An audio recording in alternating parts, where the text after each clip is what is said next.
Hi folks, how you doing? It's James JT at the Movies, back for episode 16 of my Debriefing 007 series. I can't believe we made it this far. This film is my favourite film of the entire James Bond franchise, and it's the very reason I wanted to make this series in the first place, and it is the very reason that I am the Bond fan that I am today. I really love this film so much. But let's dive in to 1989's Licence to Kill.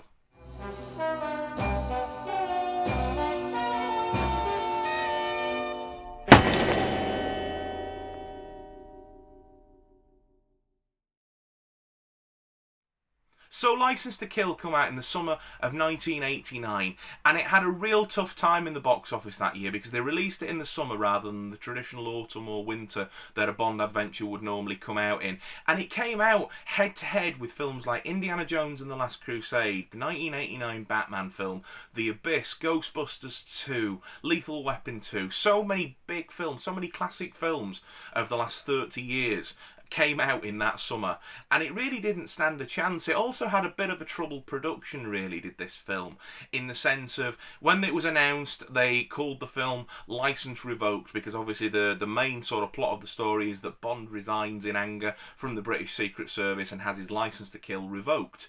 But when they tested that with audiences internationally, a lot of audiences didn't really care for the word revoked and thought that it was a bit dull. Some audiences made them think that Bond had lost his driving licence, and there were all sorts of things like that. And so they ended up going with, arguably, I think, a more, appropriate title for the film and feels more Bondian. They went for the title Licence to Kill, but they decided to do that right at the 11th hour, which meant that all the promotional material had to be changed right at the last minute. And instead of getting all these wonderful posters and trailers and promo material that all the other Bond films have got, and the really exaggerated sort of promotional tour that all the Bond films do, we got a really, really sort of quick, sharp, sort of slapdash together promo run for this film. And you only have to look at some of the posters where it's collages of images put together, and there's like one of the famous posters of this film is the two leading ladies in a shot and then Bond in a shot, and one of them superimposed almost like a Polaroid on the other, and someone's taken an aerial shot of that photo. There is another one that's slightly more classic Bondian, but it still looks like a piece of fan art rather than an absolutely fantastic piece of almost artwork that you could have framed. If you think of things like The Diamonds Are Forever, or the Moonraker poster, or The Spy Who Loved Me, or even View to a Kill and The Living Daylights, and the posters that we released were almost pieces of art in a sense, and really sort of embodied and captured what the films were about. And the Licence to Kill promo material really did lack that, and so that didn't help with the film's promo. People really weren't as aware of this film coming out, and obviously releasing it at a different time of year meant different box office results and things like that as well. When it's adjusted for inflation, I think this is actually the lowest grossing James Bond film to date, which is a real shame because it's absolutely fantastic. It has seen a bit of a renaissance in the last sort of 10 years though, and especially with Daniel Craig's portrayal of James Bond, there's been more and more people like Bond reviewers in the Bond community and movie lovers, and I've seen things in like Empire and Total Film where people go back to this film and find a new sort of level of appreciation for it, which is great because this has always been my favourite James Bond film.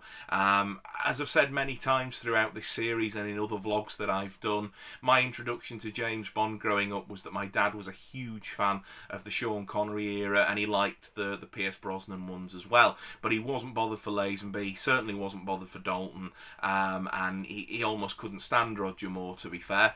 And so I wasn't really aware that there was this whole sort of wider area. And then we were on holiday one night in Wales in a caravan park having a great time. And anyway, we had a rainy evening, there was nowhere to go, nothing to do, and we had a little telly in the caravan, and Licence to Kill was on, and because there was nothing else to do, nothing else to watch back when we only had 5 channels on the TV, Dad put that on, and the 4 of us, me, my mum, my sister, and obviously Dad, sat and watched Licence to Kill, and he's like, oh, well, this is a James Bond film, is this? But it's not got Connery in it or Brosnan, it's one of the other ones that they made in between. And he gave me the backstory, but I was hooked.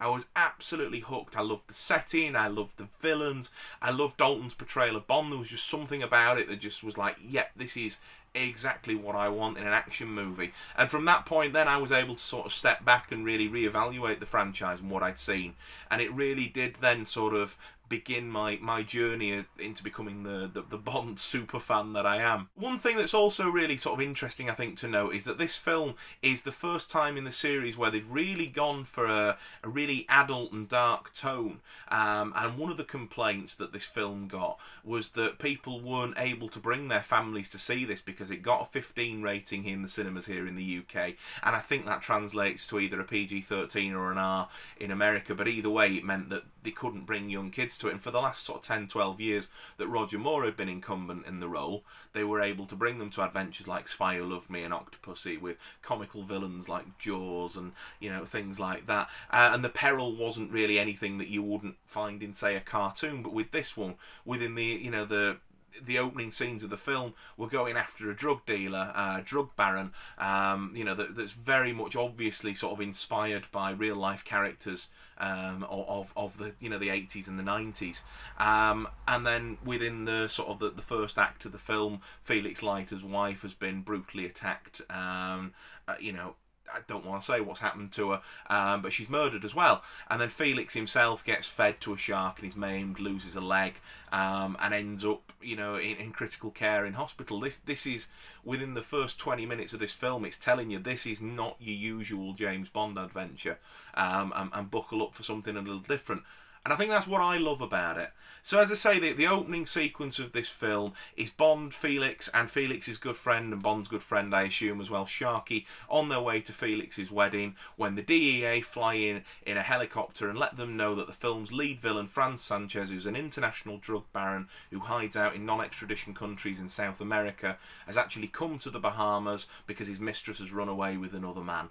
So seizing their opportunity to go and arrest him, they fly off to the Bahamas and lead a siege on the house where Sanchez and his mistress are hiding.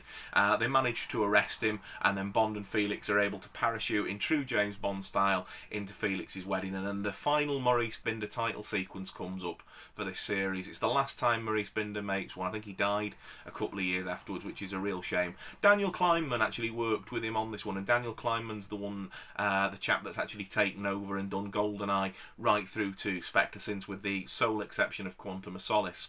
But yeah, it's it's a really sort of poignant one, is that the fact that it's his last title sequence. This Bond film is also really the last of the classic era Bonds. I know that the first 20 get lumped together, but tonally the feel is much different from GoldenEye onwards. There's too much time passed between when this film ends and that one picks up, but we'll come to that in GoldenEye's episode. So yeah, the title sequence comes up, and then afterwards everyone's celebrating. They're at Felix's wedding, and it doesn't take many shots to establish that Bond and Felix do have a really strong friendship and relationship outside of the missions that they've shared together, and that Della, Felix's new wife, is obviously really close to him as well. I think in the novelisation, if I'm remembering it rightly, it turns out that Bond had actually introduced Felix and Della through mutual friends, so that's maybe why they're as close as they are. But everyone's having a great time. And then separately to that, Sanchez has been taken back to a holding centre and he's been interviewed by the DEA. Sanchez then makes the statement that he'll pay anybody, $2 million if they break him out of jail, and it's a standing offer to whoever springs him. So one of the cops that's interviewing him, which is one of Felix's colleagues, a chap called Killifer, played by Everett McGill, decides that he's going to take him up on that offer. And when Sanchez has been transferred from the holding centre to the prison at Quantico, he then takes over, does Killifer takes over the prison transfer bus by knocking out the driver, and then rears it off a bridge into the ocean, where divers are waiting to rescue Sanchez and Killifer. He's out straight away, and then we cut back to the wedding and everyone's saying their goodbyes. And another thing that debunks the Bond code name theory there for anybody that might be interested is that when Bond is uncomfortable about taking Della's garter, as it been a symbol of you'll be the next person to get married, Felix sort of mentions, well, he was married, but it was a long time ago. So I like when they do things like that. Felix and Della go back into the house and find Dario, who's one of the film's henchmen, played by a very young Benicio del Toro in this, and he is terrifying in this film. He's just used perfectly in it as well. He appears quite a lot in the first act, disappears for the second, and then he comes back in the third, which is really great. But he is menacing, he's scary, and he's just brilliant in the role. So Dario and some other goons working for Sanchez, they knock Felix out, and they take him back to a warehouse where Sanchez is waiting for him. They then let him know that that they've killed Della, and we see to what extent the next day when Bond finds her. But they then feed Felix to a shark, which is a scene actually right out of Fleming's Live and Let Die. And this is something that this film does actually, because it's the first film to not be called after an Ian Fleming short story or novel, but actually the majority of the material that sets the basis for the plot does actually come from Fleming. So I really like that, because it's one of the last times they do any sort of adaptation of Fleming. So Felix is, as I say, fed to a shark. He loses a leg, and he's horribly maimed and then gets left at home. Bond arrives at the house, but of course he's too late to do anything. Della's been attacked and is left dead, and it really, really horrible. The look on her face. Credit to the actress. She plays such a small scene and a small character really, really well. You really feel for this character's sort of demise and the way it's all done. It's not, sometimes in these Bond films they can sort of almost be played for laughs, these deaths, and it's really not done like that here. Anyway, Bond searches around the property, gun in hand, looking for Felix, and finds him barely alive in his study in a body bag. So calls for an ambulance, and then he's in hospital. One of Felix's other colleagues, played by Grandel Bush, who's great as well, another great 80s actor, basically sort of says, there's nothing we can do, I'm not happy about it, but we've got laws and we can't just start a manhunt after Sanchez. He's gone back to Southern America. He's living in the fictional country of Isthmus in Southern America, and it's extradition free, and he's got the president on the payroll, and there's basically nothing that we can do. So Bond sort of sets off really on this sort of vendetta, this mission to get Sanchez. And at first Sharky's along for the ride, but true to form with all the John Glenn Bond films, they sort of follow a bit of a formula where Bond's ally at the start of the film doesn't make it past the first act, and unfortunately Sharky gets killed a little bit later on. But while Bond and Sharky are investigating, they end up looking at a marine research lab on the Florida Keys. And when Bond goes in posing as a great white shark expert looking to export the shark from that company to Universal Exports back in London for the Regent Zoo, he realises that it's where Felix has been brought to, and he realises that it is a cover operation after he sees the flower from Felix's wedding suit on the floor ready to be put into the rubbish. So Bond and Sharky sneak back later that night, and of course a usual sort of Bond-esque fight ensues, with Bond coming out on top. Killefer gets involved and ends up getting fed to the sharks in a really, really dark scene. And Frank McRae playing Sharky sort of does add some of the levity to the scene, and gets the comedic line of, what a waste of money. And it does. They do try and put some of the humour in that you would expect with a Bond film, but it really is dialed back, and I do like it. And Dalton is scary in this film. He really is driven, and like I say, I know I said it in my Living Daylights review, but I really do feel like this is Ian Fleming's Bond, and this is the nearest we've got to Ian Fleming's Bond since probably From Russia with Love. I just think it's great stuff. So the next day, Bond's with Sharky again, and they're making plans for what they're going to do next on their hunt for Sanchez when Grandel Bush's character turns up again. He leads him into the Hemingway Monument, where M is waiting for him. M's disgusted that Bond hasn't been on his flight to Istanbul to carry out the mission that he's been sanctioned by Her Majesty's government. Bond tries to reason with M and appeal to his nature, that it's the right thing to do to go after Felix's attackers and Della's killers, and try and bring Sanchez to some sort of justice. But unfortunately, M's really not a great guy in this one at all. He's no compassion, no sympathy, and given everything that he and Bond have gone through over the years, you'd think that there'd be a bit more there, but there really isn't. And he gets the spare me the sentimental rubbish, and so Bond in anger and in frustration. And this is really the first time we've seen Bond really emotional, I would say, since Tracy. And I almost feel like this is a surrogate revenge story for that, really. And it's maybe brought back some of those emotions in the character. But I don't know, that might be a little bit too in-depth of an analysis for this review. But Bond resigns and basically goes rogue. And that's where the sort of the title and that whole sort of bit came from, with his license to kill being revoked. Bond goes back to Felix's house and basically searches through his records, remembering that there was a disc with all the information pertinent to this case on it hidden in a photograph of Della. Realising that bad guys wouldn't know that was there, he manages to get that and sees that Felix had a meeting with CIA agent Pam Bouvier at a local dive bar that night. So Bond goes and takes that meeting in Felix's place. It's there that Dario and some more Sanchez goons turn up, and they have a full-on sort of like American movie bar fight, and it's great. It's just absolutely brilliant seeing Bond in that. Bond and Pam escape in a speedboat, and then have a bit of a shoehorned-in romantic interlude, really. It feels a bit out of left field sort of thing. You know, there's the whole, well, why don't you wait until you're asked? Well, why don't you ask me?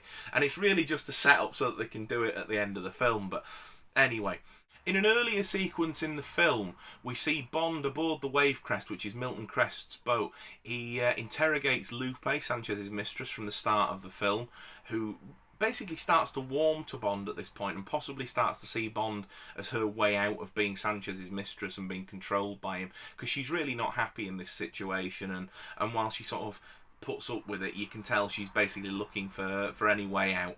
And in a great scene where Bond ends up sort of jet skiing behind a plane and then taking it over and flying away, Bond manages to escape with Sanchez's drug money, which is in excess of $5 million. Bond and Pam Bouvier then use this money to enter her life in Isthmus City, in the fictional country of Isthmus, which is basically, I think, made up to basically not annoy anybody and say, right, okay, well, this country has drug dealers and this country has drug, that sort of thing. A bit like what they did with Zorin in A View to a Kill. But they go to enter their life there, and Bond sort of turns up at the bank as this sort of like high roller, and he doesn't hide his history, which I really like. I think that's really clever.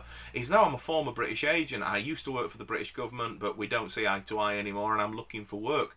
And with him being so honest, and Sanchez sort of making a point throughout the film thus far to reward loyalty and honesty and integrity, he's soon able to infiltrate Sanchez's organisation, and then from the inside out gets Sanchez to start doubting his own men and not trusting people, and he knows that Crest is eventually coming through to Isthmus, and so starts sowing the seeds that Crest is actually the one behind all the things that have been going wrong lately, because Bond's been on the case, which leads to a really, really grim interaction between Sanchez and Crest later on the Wave Crest boat, where Crest gets put into a depressurizing tank, and then they turn it up to 11 and blow his head off with it.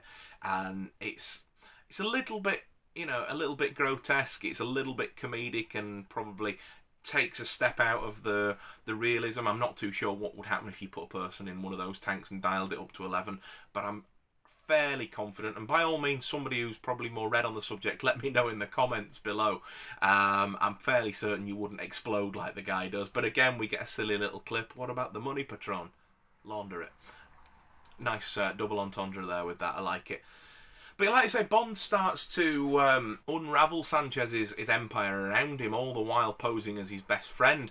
And then in one of my favourite ever appearances of the character, Q turns up with a bag full of goodies to help Bond on his way. He gives him a signature gun that looks like it's a camera, plastic explosives in the form of toothpaste, and the cigarettes are detonators, and all sorts of goodies that are just absolutely fantastic. And Q is brilliant in the field with this. I know some Bond fans complain when the MI6 regulars end up out in the field with them, and I know in the Daniel Craig one they've sort of turned them almost into the Scooby-Doo gang in the last couple of adventures, where everyone goes along for the finale sort of thing, which is not my cup of tea, really. But in this, it works, and you sort of really get the sense that Q and Bond have worked together for 25 years at this point, and that he's genuinely concerned for his friend's welfare.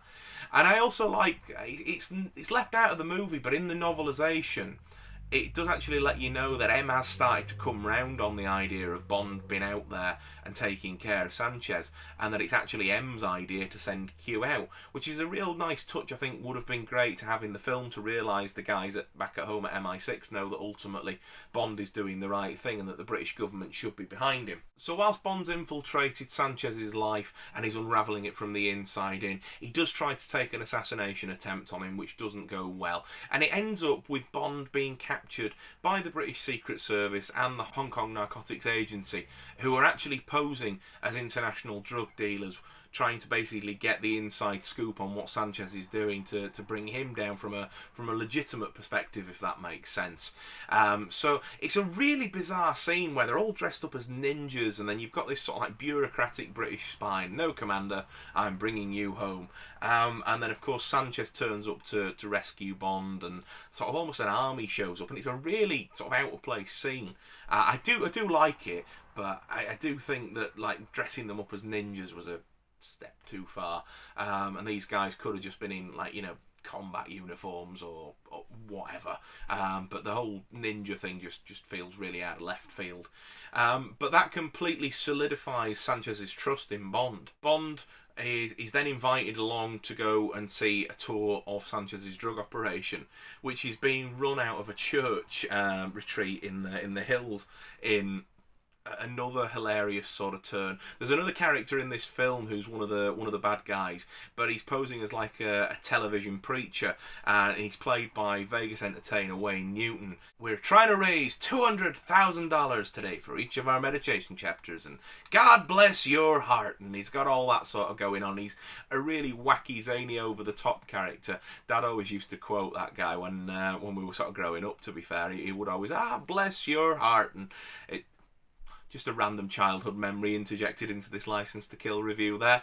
But yeah, the drug operation's going there, and so Bond's there. But then Dario's come back as well, and of course Dario recognises Bond as an actual agent from earlier in the film, and so that blows his cover. So Bond ends up setting fire to the lab, and that's where the third act of the film starts. And as the lab's exploding, everyone escapes in the tanker trucks that's carrying the cocaine, and it's a mad chase sort of from the lab through the hills and the deserts of the southern American countries that they're in, and it's just absolutely brilliant stuff. It's a really high octane chase, and the music from Michael Kamen is fantastic. There's some brilliant stunts that were actually done with, you know, big chuffing lorries. It's just ridiculous. There's a scene where one of them sort of does a wheelie, and they actually weighted it down at the back so it could do that, and then they tipped one on its side and sort of did a bit like what they did in Diamonds Are Forever, where they rolled it on two wheels.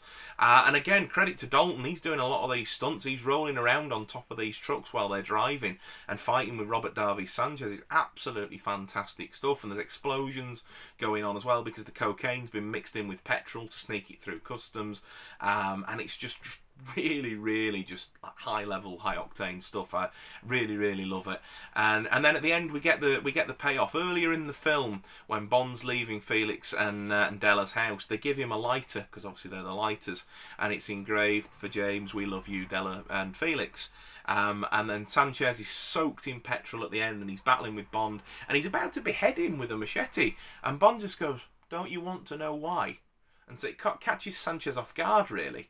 And he pulls out his lighter and shows him it, and then sets fire to him, and then he gets, you know, obviously burnt alive, and sort of, while he's on fire and screaming his head off, wanders into some more, you know, flammable materials from spilling out of the back of the tanker truck and gets blown up with it, whilst Bond obviously runs for safety. And then we get like a little sort of a coda at the end of the film, as we always do with these, where it's an all's well that ends well thing. And this is one of my only gripes with the film, is that Felix rings Bond, and he's, I'll be out of hospital next week, and come down, or come see me, we'll go do some fishing. The guy's just lost his wife, he's lost his leg, his life's never going to be the same again. And you don't get over trauma like that easily. I'm sorry, you don't. And I just think it's a real shame that they've gone for this gritty, almost sort of semi-realistic Bond, and then they have to wrap it up like that. I think, you know, that they could have had that sort of that interaction could have been handled a much better way, that would have still carried the emotional weight of the story, rather than it just been like, oh well, she's dead, but we can go fishing, don't you worry, pal. It just kind of took a little bit away from it, and then there's like a throwaway line, I think, "M's got a job for you." And I think, honestly, with that, it would have been quite nice to come out of that one sort of not knowing almost what's going to happen next year, that Bond's going to go and visit Felix, and we know as fans that everything's going to be alright, and that the reset button's going to be hit for the next film, and ultimately he's going to be back working for MI6. And do you know what I mean? It's like the Bond films do that anyway, don't they? The consequences of the previous films have rarely impacted, until really the Daniel Craig era, have rarely impacted the events of the next film. Even something like On Her Majesty's Secret Service, really. Diamonds Are Forever doesn't explicitly mention it, and it's only later films that sort of harks back to it. But The Diamonds Are Forever sort of, again, hits the reset button. Yes, he's been after Blofeld, but he's not really too beat up about it. And it's the same sort of thing in that end scene here. And I think that they could have actually afforded to stick with it and lean into the tone of the film that they'd set the whole way, and sort of like imply everything's going to be alright, but not need to out and out say it, because they know that whatever Bond 17 is going to hit the reset button anyway, because that's how these films work. I really, really enjoy this film. As I've said, it is my favourite of the franchise, and I don't think anything's ever going to change that for me. And that's really coming from a subjective place. It was the one, like I say, that really sort of brought me into the franchise as a whole, and really changed my perspective on what James Bond was, and made me go back and reevaluate the whole franchise. Having then since read Fleming as a teenager and in my 20s, and I've read those books, you know, each of them a couple of times at least, and a smattering of the successors as well. You know, Dalton's Bond is the Bond that I see, that I picture in my mind's eye when I read these, and this, along with The Living Daylights, is the reason for that. I think it just really took it to another level. Like I say, it's not a perfect film. There are some silly moments in it, and you know, there are some like I say, bits of hangovers that of things that where they might have written a joke for Roger Moore and they've tried to shoehorn it in, and it's not worked for Dalton. You know, the Living Daylights is worse for that, but there's still a little bit of it here. And I think it's just a real shame that we never got to see Timothy Dalton do a third or even a fourth James Bond film, because I really think that had he done more, he would have cemented a legacy as being one of the best. There was supposed to be a sequel for a 1991 release, and it was going to be tentatively titled Property of a Lady. Again, just a title adaptation only. The story was going to be original and take Bond to Scotland, to China, and have a motorcycle chase over the roofs of the bazaars in Turkey, which is something that ultimately got recycled and used in Skyfall. And I believe he was also going to have a chase down the Great Wall of China as well. And then that didn't happen, and then Dalton was going to be in GoldenEye, and when GoldenEye was written for Dalton, it was going to be Anthony Hopkins playing Trevelyan, and it was going to be sort of like a mentor 006 and Bond sort of thing, which would sort of do the whole sort of leaning into the Cossacks thing from the war, because obviously Bond and Trevelyan are the same age and the timelines don't really track. But that's again something that we'll sort of discuss in GoldenEye's episode. Like I say, I love this film. I have a really, really great time with it. Objectively, is it the best Bond film? Of course it's not, nowhere near, but subjectively, it's my favourite one, and I don't think there's anything that anybody could say to change that opinion for me. If you haven't seen it, of course, I would recommend checking it out. I think that it's fantastic. I think that it's aged really well, and I think that somebody going into this for the first time would have a lot more of an appreciation for it, given the Daniel Craig films that we've had over the last 10-15 years now, than perhaps they would have done at the time that it came out. I think it's definitely, like I say, aged very well. The only thing that's really left for me to do with this, other than keep rambling on at you about different thoughts and facts that I've got, because I could do a 2-hour episode on this film with little anecdotes about this and that and the other, is to rate the film. And I'm going to give this film a 9 out of 10.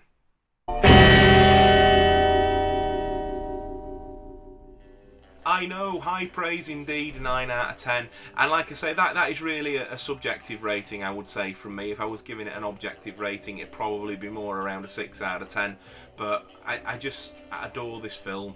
It is one of my favourite films of all time, and like I say, is my favourite of the franchise. It always has been, always will be, and I've really enjoyed talking about it for you guys today. I do hope you've enjoyed this video, and please leave me a comment down below with your thoughts on Licence to Kill. I'd love to hear from you and understand what your thoughts are on Timothy Dalton, on his 2 films, and on this film in particular. It's always great to read your comments and have conversations with you guys. If you've liked the video, leave me a thumbs up and let me and YouTube know that this is the sort of videos that you like me to make. If you're not already subscribed to the channel, please think about doing that as well. I'd really love to have you stick around longer. I make videos about the James Bond movies, but I also make videos more regularly talking about collecting physical media, doing DVD, Blu-ray and 4K updates, unboxings, talking about special editions, collector's editions, and just my love of film really in general. So if that sounds like your cup of tea, then hit the subscribe button and stick around for a while longer. I'd love to have you. Above all else, folks, take care of yourselves, and I look forward to seeing you again next time in this series when we review 1995's GoldenEye.